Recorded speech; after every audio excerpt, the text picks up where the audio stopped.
Today, Luke chapter 10 is our text. Danny usually sits pretty much always to teach class, and he said when I asked him about it that the rabbis of old would sit. And so he is a rabbi, I guess. I'm not a rabbi, so I'm going to stand. I might pull that thing over here in just a little bit. Thinking about people today. You see your handout, Christ-like compassion is what we're going to be talking about today. And to talk about that, we talk about people and dealing with people. And that's not always an easy thing to do. I've told y'all many times that we are to love everybody, but you don't have to what? Carolyn? I've heard you repeat what you don't have to what? Carolyn, a cat has never had your tongue ever before. You don't have to like them, right? I think we should, I'm getting a look from John. I think we should try our best to like people, of course, and I think that's a loving thing to do. However, sometimes we dislike people's behavior, especially if it's sinful behavior. Sometimes we dislike people because they rub us the wrong way and they're not nice to us. We need to try, as much as it depends on us, let us live what? Peaceably with all men. And so we don't have to necessarily like them, but we need to love them. Now, there are over 60, I think it's 61 encounters that Jesus had with people. So as you read Matthew, Mark, Luke, and John, all the gospel accounts, you'll read these 61 encounters that he had with people. And he loved people, but answer me this, did he always like people? He didn't like their ways. He didn't always like their ways. I can't put a big old smiley face on Jesus going into the temple and turning over tables and driving people out with a whip, can you? You know, he didn't always like the way that people behave themselves, and so he's a good example of this. But he always had compassion on people. Compassion is, I'm going to give you a definition for us to work with. Compassion comes from a Latin word that means to bear with. And so that makes a lot of sense, to bear with. Sometimes we do good just to bear with people, but we need to bear with people. The definition is compassion is a sympathetic consciousness of another's distress coupled with an action to alleviate that distress. So compassion is two things. It's first of all the feelings that we have towards someone because of their distress, because of their problems, because of whatever they're going through, their hardship. But then it's coupled with what? The desire to try to help out in any way that we can. So it's not just, man, I feel bad, I hate that for them, but it's what can I do also to try to help that person with their problems. The New Testament in Galatians chapter 6 and verse 10 says, as we have opportunity, let us do good to all men. To all men, especially those of the household of faith. And so we are to be doing good acts. Jesus talks about, the Bible talks about Jesus going about doing good. And so we are to do good to all people as opportunities present themselves. James chapter 1 and verse 27 defines, if you will, pure and undefiled religion before God and the Father is this, to what? Visit the fatherless and widows and help visit the widows and the orphans in their affliction, to keep oneself unspotted from the world. And so doing for other people, showing compassion. You think about widows and orphans. You think about people that have lost loved ones, going through hardship, reaching out to them and not just feeling sorry for them, but rather trying to help them. And so that's actually pure and undefiled religion. That's the definition, if you will, of religion. Luke chapter 10, we have the compassion of Jesus as he tells a parable. And the crux, if you will, the main point, the heart of the parable is compassion. And this is well known to us, but let's read it again, and then we're going to talk about it and think about it and discuss it a little bit. Then we'll fill out our form. Luke chapter 10. Who would like to read 25 through 37? Henry?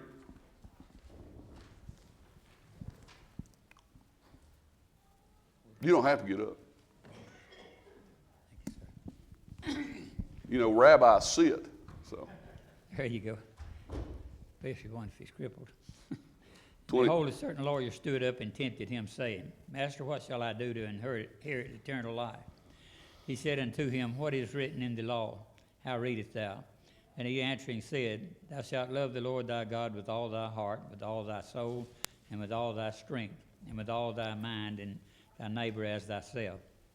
And he said unto him, Thou hast answered right. This do, and thou shalt live. But he, willing to justify himself, said unto Jesus, And who is my neighbor? Jesus answering said, A certain man went down from Jerusalem to Jericho, and fell among thieves, which stripped him of his raiment, and wounded him, and departed, leaving him half dead. And by chance there came down a certain priest that way, and when he saw him, he passed by on the other side.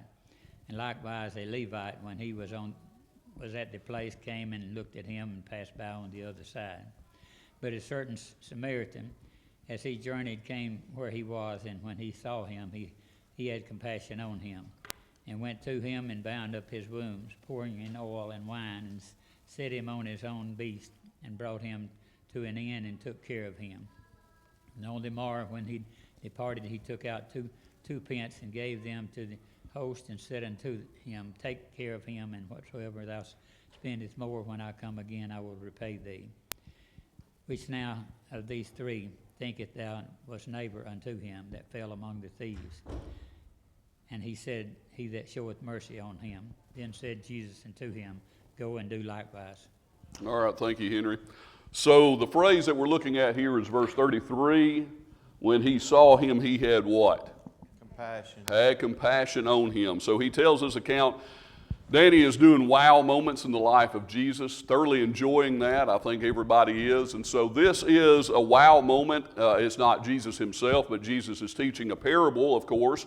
And so it's Jesus teaching, and it is very much a wow moment as you look at this Samaritan and what he does for this stranger who has fell by the wayside. In verse 36, he asked the question after telling the parable. So which of these three do you think was the neighbor to him who fell among thieves? And he answered, he who showed mercy on him. And so the guy knows, right? I mean, it's common sense. But what can we learn about compassion from this narrative? The very first thing is that religion that does not see people is not true religion. Religion that does not see Jesus in people, inasmuch as you did it to the least of these, my brethren, you've done it to me. Religion that does not see Jesus in other people is not true religion. It's ugly. And so when you look at the priest and the Levite, they're probably very good people. They're religious people, no doubt, and very good people, but they were more interested in their religion, than they were people. And what I'm talking about is the form of religion. The priest might have been on his way, there to the temple, to go through the religious acts. It'd be like, passing this guy that we read about there on the side of the road as making our way while we made our way to worship God. And we just left him sitting right there needing help, but hey, I don't want to miss worship service because that is the most important thing. Kind of getting the cart before the horse, is that what they say? Majoring on minors, minoring on majors. And it seemed like the Pharisees had a problem doing that. In Matthew chapter 23, the whole chapter is dedicated to Jesus talking to the religious people of that day, the Pharisees, and it's woe to you scribes and Pharisees over and over and over again. Notice what he says in verse 23. This is Matthew 23 and verse 23. And you can see how ugly this kind of religion that does not see people and have compassion for people really is. He says, Woe to you scribes and Pharisees, hypocrites, for you pay tithe of mint and anise and cumin, and have neglected of course those are spices that one would have in their garden, and have neglected the weightier matters of the law, justice and mercy and faith. These you ought to have done without leaving the others undone. And so as you continue to read that whole chapter, you will see that he is not getting on to them, if you will, and teaching against doing those religious activities, abiding by the law, doing the, dotting your I's and crossing your T's. He's not condemning them at all for that. He's condemning them because of their lack of compassion and insensitivity that they had towards other people. He's condemning them for getting so wrapped up in all the do's and don'ts of religion, of our faith, that we do not see people and their needs and try our best to reach out and help them. Mark chapter 2, you have another instance where Jesus is walking with his disciples, and they go through the grain fields, and you remember what the disciples begin to do. They begin to pluck the heads of the grain, and you have the scribes, the Pharisees. I think it's the Pharisees here in this particular account, that they're upset, of course, about it. They're bent out of shape. Why are your disciples not, why are they doing this? Why are they working on the Sabbath? That was what they were thinking. It was the law of reaping and sowing, and they thought that they were sowing because they're picking grain, for crying out loud. They're hungry. That's what they were doing, but yet they made some big to-do about it because, you shouldn't be doing anything. They had over 300 laws having to do with the Sabbath day, and all the, you don't do this, but you can do this, but you don't do this, little loopholes and stuff, just stuff that they'd made up, because they were so rigid. They were about authority more than anything else. Do we know anybody like that in church? Do you know any preachers like that? I've known preachers like that. I've known elderships like that. I've known members like that are so rigid that they make all these different guidelines that aren't scriptural. They're not scriptural. They might be based way on down the line on Scripture, but then they're ugly to people when they don't abide by those laws. And Jesus condemned that more than anything else in all of his teachings. And so it reminds us that we need to keep God's law. No doubt about that, but we need to keep the right heart. We need to keep the right heart, because our religion, our faith, our worship, our acts of service, whatever it is that we do, if it's not done with the right heart, it's done in vain. We shouldn't even be doing it at all, right? And so we need to keep the right heart towards others. And so the Pharisees here in Mark 2 and verse 27, as they're criticizing his disciples for picking the grains, the head off the grain.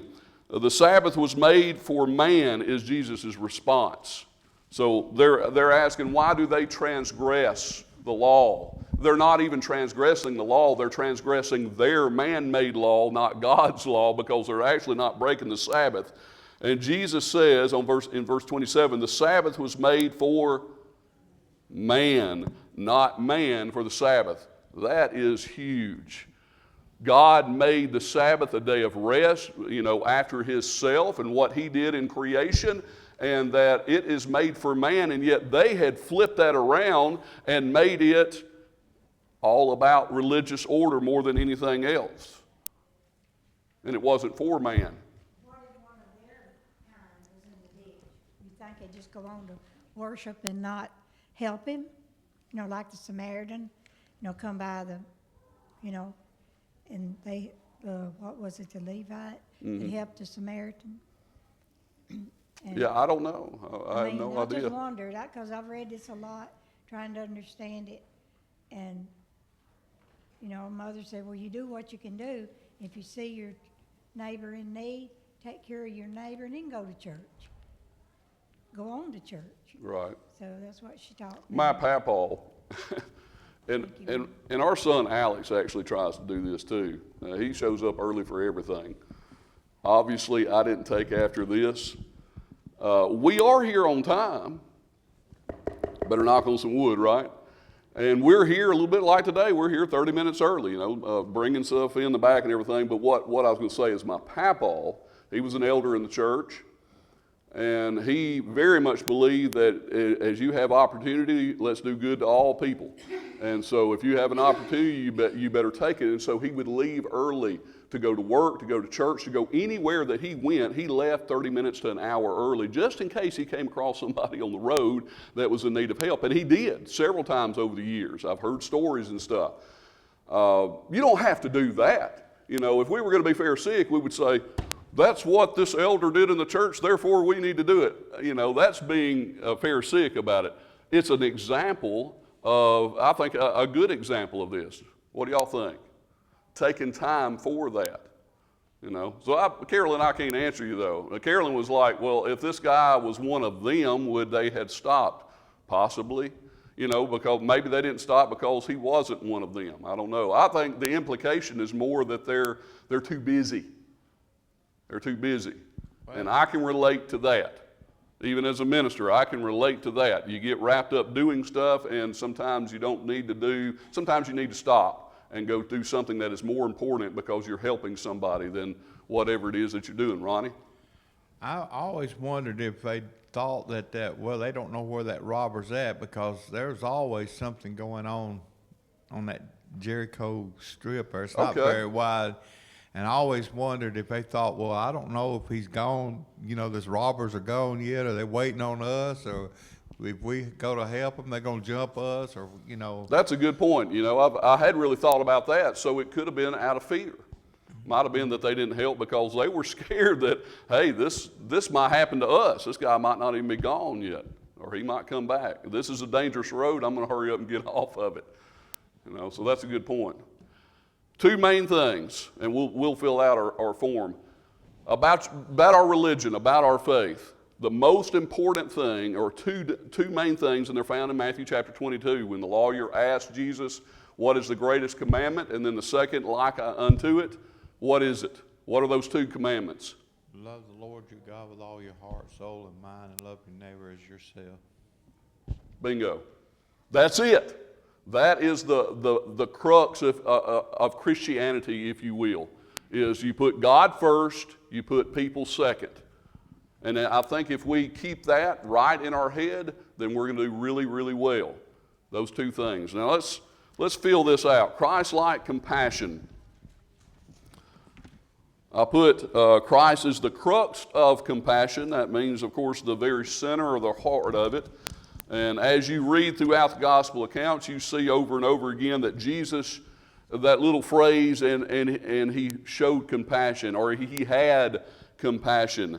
If you want to jot some of them down, Matthew 14 and verse 14, you see Jesus with a great multitude. It's the 5,000. And it says that he saw the people and he was moved with compassion. So it's one of the times that Jesus had compassion on people. And what did he do? Because compassion is not only feeling bad, but also trying to help a person out. What did he do in that occasion, feeding the 5,000? I just said it. He fed them, right? He gave them a free meal.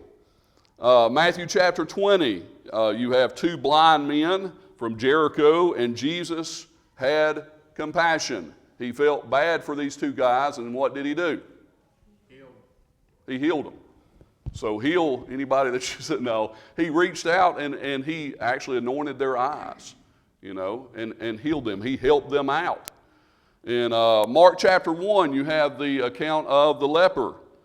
And it says there that Jesus was moved with compassion. He felt bad for them. And that led him to do what? Heal them, but not only heal them, how did he heal them? How did he heal the leper? He touched him. Right. Thank you, Gary.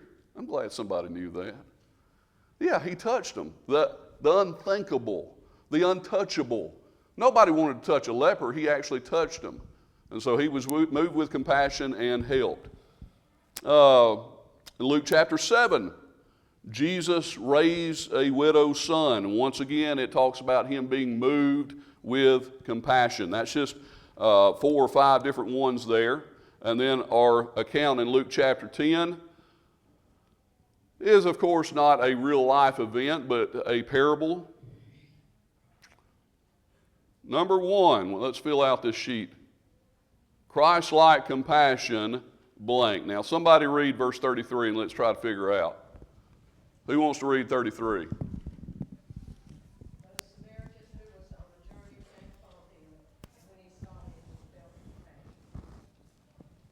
Thank you, Hilda.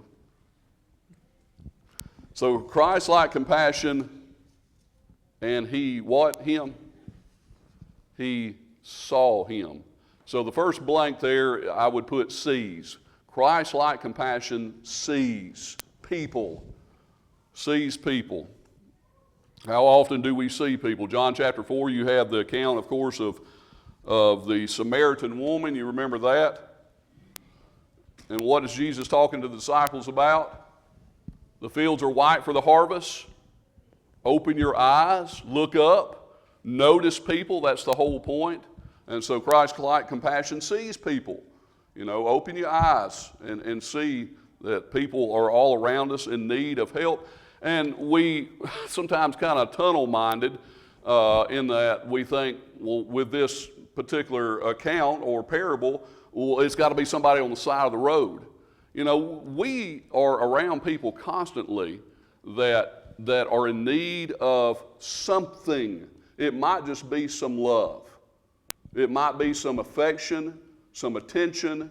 It might be some assistance of some kind. We've had many to lose loved ones lately here in this church family, and they're hurting, they're lonely. And so it would be, instead of me being so wrapped up in I've got to go fishing, or I've got to go to this ball game, or I've got to do this, I've got to do that, because we all are busy people, actually stopping for a second and realizing that this person's hurting. And this person's lonely right now. They've just lost their spouse of however many years, whatever it is. You know, I'm just using that as an example because it's a real example of what's going on in our church family right now. Christ-like compassion sees that and makes it a point to reach out to them in any way that we can. And I think, and I know that a lot of you have, but I think if we did that overall, man, it would just, I think the church would grow by leaps and bounds because the word gets out when people are loved in that fashion, to that extent. So it sees people. Number 2, Christ-like compassion in verse 33 again. Read that again, Hilda, and let's try to find another word.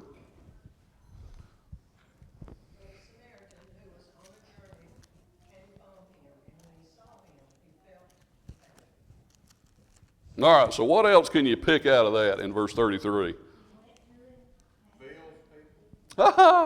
Ronnie, feels. That's it. Sorry, Carolyn, you were wrong. I love you, Carolyn, or I wouldn't pick on you. You want Carolyn on your good side. I'm just here to tell y'all. All right, so number 2, Christ-like compassion, verse 33 as well, feels. And so he sees them, but he also feels for him. He has compassion, and that's what that is. And so touching the leper, you know, going back to that, actually feeling enough to go and try to do something for the undesirable. That's something that is hard to do sometimes. And so as we have opportunities, especially as our town or our city grows, we'll have more and more opportunities to help those who are undesirable. And a lot of times we might excuse ourselves from that because we think, well, they put themselves there. Therefore, they don't deserve that. I struggle with that big time, and I've confessed that to y'all before. But Christ-like compassion doesn't enable people. It doesn't just hand money out necessarily to someone who might go use it for drugs or something, but it does take the time to see what they are in need of and try to help the best that we can. And so it feels for people that are even in situations that are self-inflicted. And that's the toughest for me because I very much think like that. Well, they put themselves there by some stupid decision and don't want to get themselves out. And yet Christ-like compassion still tries to help. Anybody?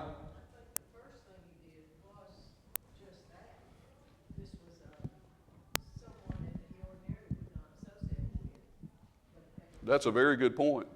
So Hilda was saying maybe that's the first point, that this is somebody that he normally wouldn't associate with. And so there are people out there that we might not be in our friend circle, if you will, that are in need of love and compassion that we can reach out to. Anybody else? Good comment, Hilda.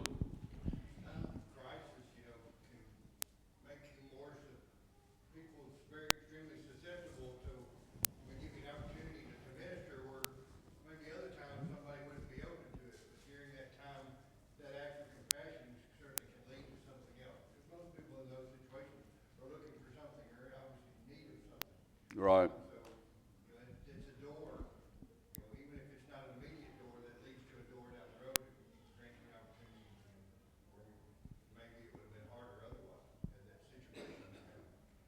Very good point. Planting and sowing, or planting and watering, I guess. Planting that seed of the gospel, watering that seed. So Russ is saying that it's a door of opportunity. When you minister to somebody and you try to help somebody out, a lot of times that person, and not always, but a lot of times they're maybe at a low and maybe starting to look for something a little bit better than what they have in their life. And you showing them that love is intriguing, Well, wow, nobody else will give me the time of day. What makes this person different? And then you don't talk about yourself if you've got that opportunity. Who do you talk about? Who do you point to? You point to Jesus. Always point to Jesus. Oh please, when people will flatter you sometimes. If you do something nice to them, they might go on about, you are so nice, man, I appreciate it. You have no idea how much I appreciate that. You say, happy to do it. The Lord is the reason why I did this, because He's blessed me in my life so much, and He's taught me this, and to do this for others as well. Can I tell you more about Him? Can I tell you more about Jesus? Use that opportunity. Very good, Russ. Anybody else? Mark, I think too that I thought you were there. I forgot you were in the back. I'm so used to you being up there.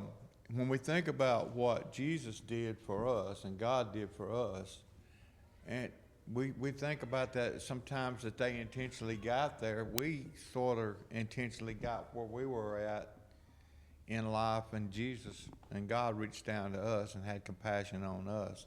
Exactly. So it's more looking about what He done and how He would handle things than how we would handle, because we still have a little tendency to have a little bit of the world into us sometimes. We not completely out of how we think, on things and stuff. Oftentimes we want grace extended to us, but we don't want to extend grace to others.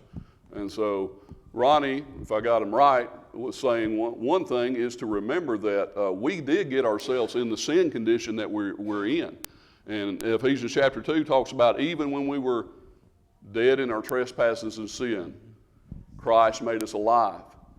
And so even when we made that decision, each and every one of us have fallen short of the glory of God and have sinned. And so that's a very, very good point. So God does for us even though we put ourselves in our own hole. And that's something to remember when we're reaching out to others. Very good point. Anybody else? David, I thought you raised your hand. Did you forget it already? No, it's dealing with benevolence work will tend to, you get to see everything, and I have to admit through the process when I was doing it before that It hard. It hardened my heart a little bit, and you got to be very careful with that, because you never know. Just like Russ was saying, planting, watering, we don't know what we're doing, but if we talk about Jesus, talk about God, we could be planting, we could be watering, and that's what that person needs, and that's why it came across our path, and we got to remember that. Providence.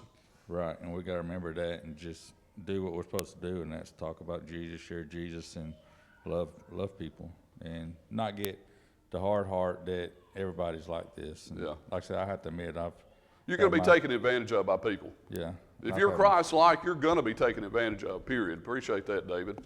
And it's very, very easy to get hard. When you deal with one person after another that does nothing but take advantage, you tend to want to say, forget this. What's your motive? I'll tell you what, you just want something. No, I'm not going to do this. And so that's very, very good advice.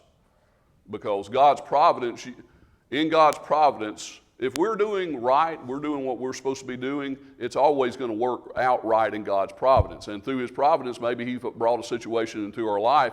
He expects us to do what we're supposed to do in that situation. And if we do, through His providence, it's going to work out right. Very good. And we may never see the outcome of that. Right. That's okay. That's okay. Knowing that we did what we're supposed to do, and you never know what happens down the road that you have some little part of, and don't miss that opportunity. That's the planting and watering. You have no idea sometimes the good that you're doing. Anybody else? What do I got, like 5 minutes? I can make anything long, can't I?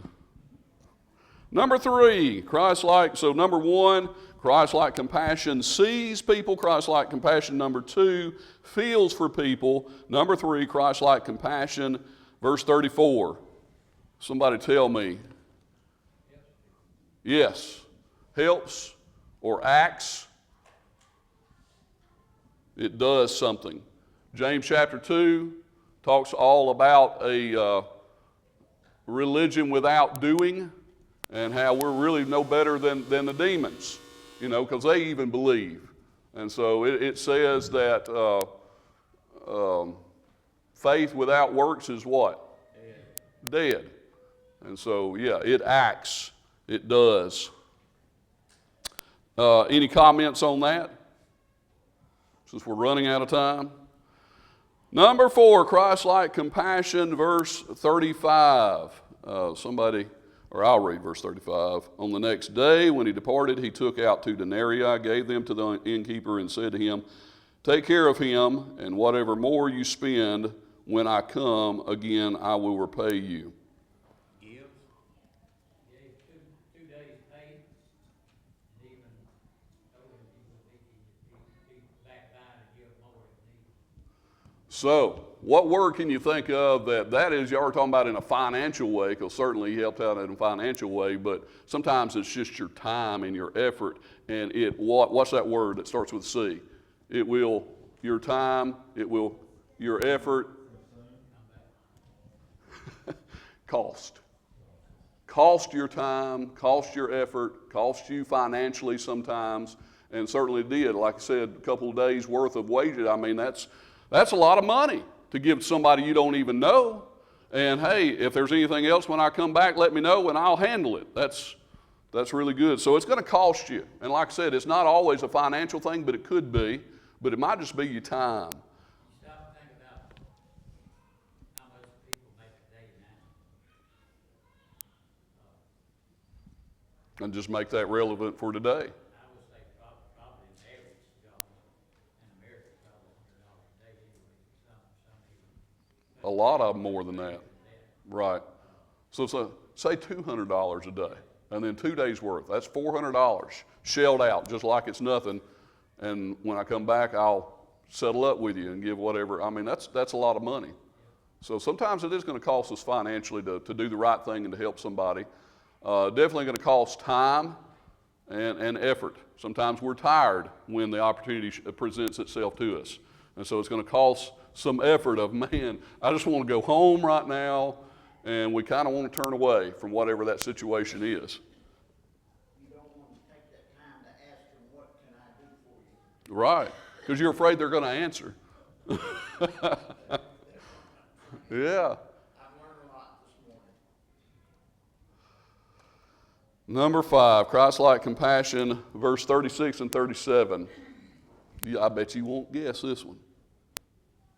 Just read 36 and 37, what you think. Which now leaves free, You can read it out loud if you want. which now leaves free, thinkest thou was neighbor unto him fell among the sheep. And he said, he that shewed no sheep on him, then said Jesus unto him, go and do thou likewise. So he taught him a lesson. He got him to thinking, and even though he answered right, he got him to thinking in order to learn something. So it learns. Maybe that's not the best thing, okay, but it's something I came up with anyway. Christ-like compassion learns. And in conclusion, most of Jesus' parables had a main point called the end stress. And some of them are different where there's more than one main point, but most of them have the one end stress main point. And the one here is found in verse 37. Somebody read 37. Tell me what the conclusion, what the main point of everything, the whole reason why he told the parable. There you go. Go and do likewise. Not just how often do we come to church, if you will, and we learn and we know, man, goodness, we know book, chapter, and verse so often. And we've heard sermons and classes, and we've read at home, and we know this book pretty well, and don't do it. Go and actually apply it to your life. and go and do likewise, as Jesus says. All right, any comments? So there's, if you take an ox, it can pull so much, but if you take two, it's like they can pull 3 or 4 times. You would think it'd be Right. so much. And this kind of reminds me of that when somebody's going through something. If we take the time to absorb their hurt or whatever it is they're going through and absorb Carry their load. carry the load, how much further can that person continue to go? And so it's like obviously twice as further than twice when 2 people, of course, you know, so I don't know, I just kind of. That's a good point. Galatians 6, verse 2, bear one another's burdens. And so when we do that, David's point is oftentimes it's kind of like an ox. The 2 ox will carry more of a load than just two ox. And so sometimes it will help them out more than what we would ever realize. Yeah. In verse 11 in Galatians 2, it says to bear what? One another's burden. Your own burden. Yeah. And so we are also to try to bear our own burden, but also look for opportunities for others as well. Who was speaking? It's rarely popular or convenient to be compassionate and Christ-like. It's not an option. Right. It's very rarely convenient. Yeah, it's a good point. Y'all get Danny back next week. Don't worry, don't fear. Y'all come back next week because I won't be teaching. Y'all don't